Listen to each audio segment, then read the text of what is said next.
The topic is really about reframing humanistic English language teaching, by which I mean looking at it in a slightly different way, in a sociological way rather than just a psychological way, especially as we seem to be in the midst of a period of deep social change.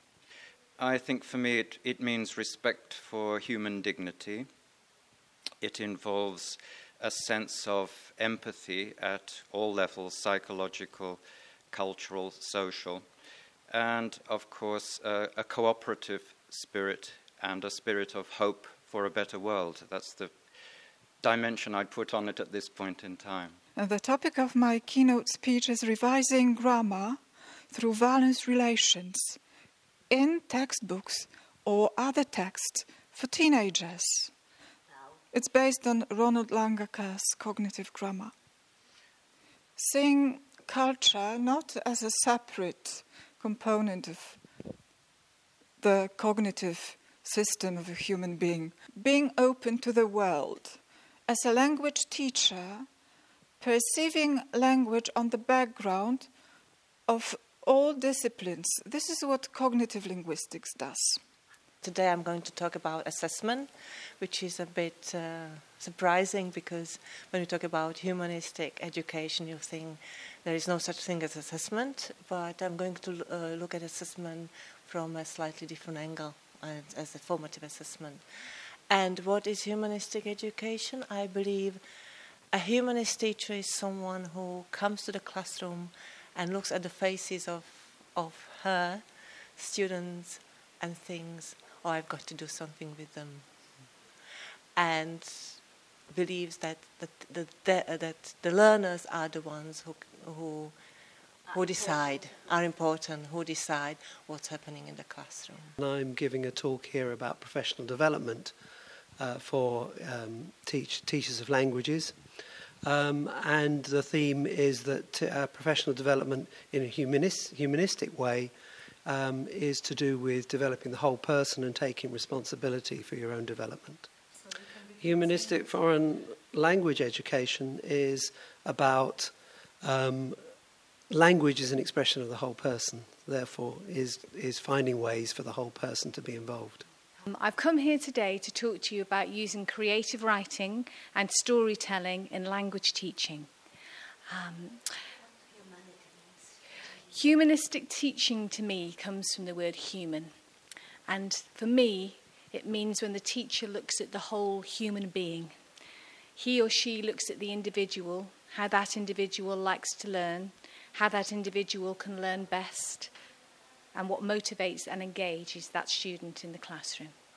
Prišla som na túto konferenciu práve preto, aby som ukázala svoju prácu, ako sa pracuje s deťmi, nakoľko teórie je dosť, ale praktické ukážky myslím, že každý uvítá, aby si mohli pozrieť, ako v praxi skutočne prebieha také vyučovanie.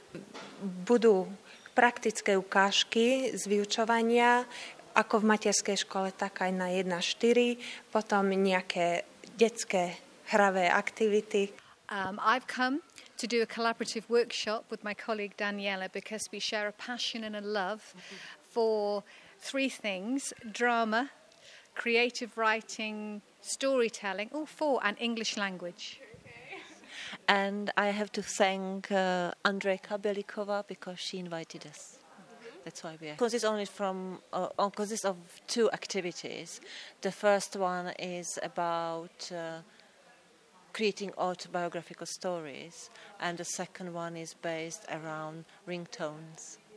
We came up with ideas from ourselves, from ideas that I've seen from my trainee teachers, from ideas that I've seen from other teachers, and brainstorming ideas together, really.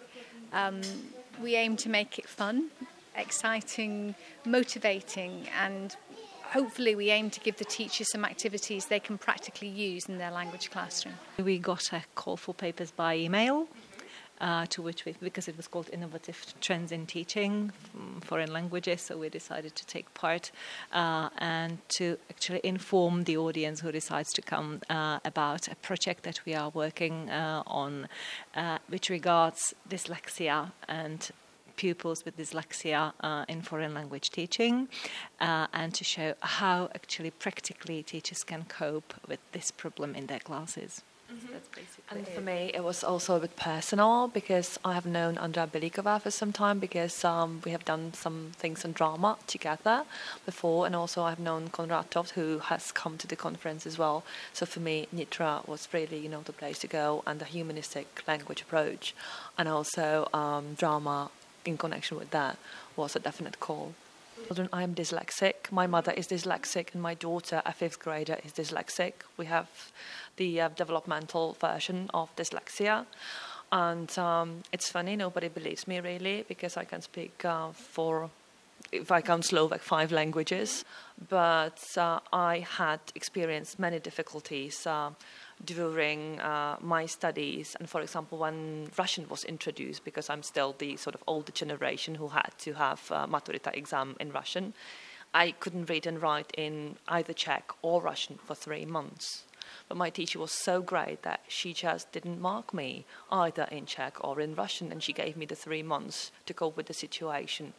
On the other hand, my daughter had a different problem because she, in the 4th grade, got a teacher who was not that enlightened, and we had to change school because she was vomiting every morning.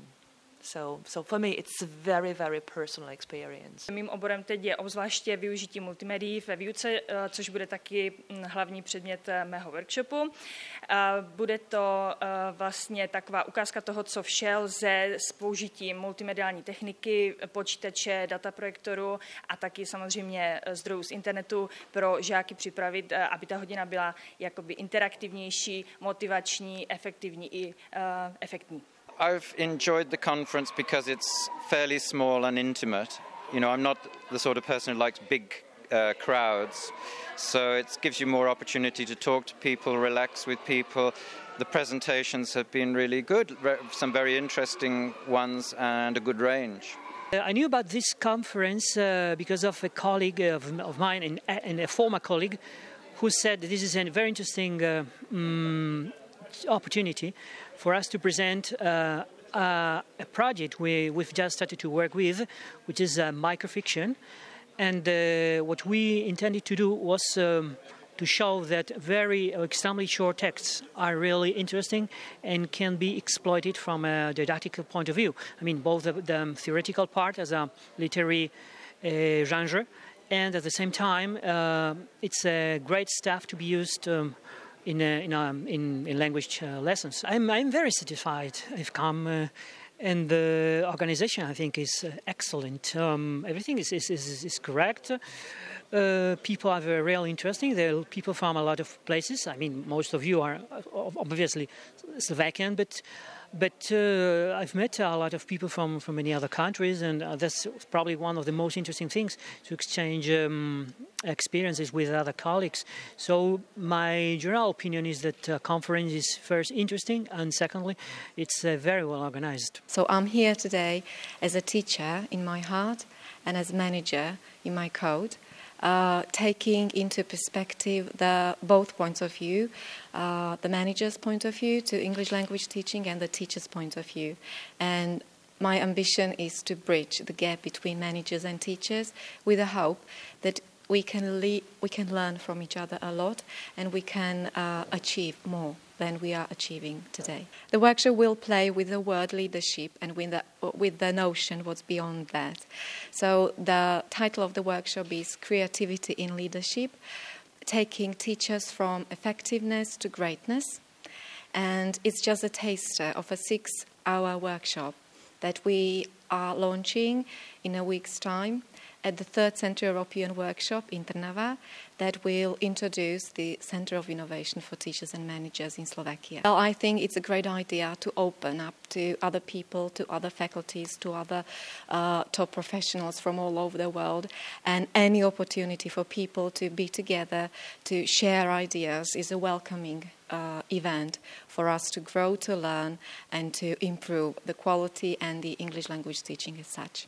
I found out about the conference from the internet, and I thought that the topic was extremely interesting. Teaching languages is so important, and teaching them with the appropriate approach, that is from a humanistic perspective, is indeed essential, vital in my opinion. So that was the main reason, and I was working on something which could be interesting, so I prepared a presentation for the conference too. My name is Olga Kukula. I'm from Poland. I came here with David to introduce our educational theatre project on the conference. Mm-hmm. Yep, and so basically it's we're called the Bear Educational Theatre, and this is just one of our shows. We're getting ready. We're going to play it in about an hour's time or something, but we have a lot of different theatre shows, and we travel to schools in the Czech Republic, Poland and Slovakia and other places, and we play for students to help them learn English. So it's like English theatre that we travel and play in schools. I mean, we're certainly in Poland. Olga organises our tours in Poland, and I've had very positive experience. I mean, the main idea of this theatre is simply that the students enjoy it. So it's in English and they enjoy it. The teachers also do. And the teachers do as well, yeah, that's right. Yeah, and so it's really just to have a positive experience with English language. But generally, I think people like theatre.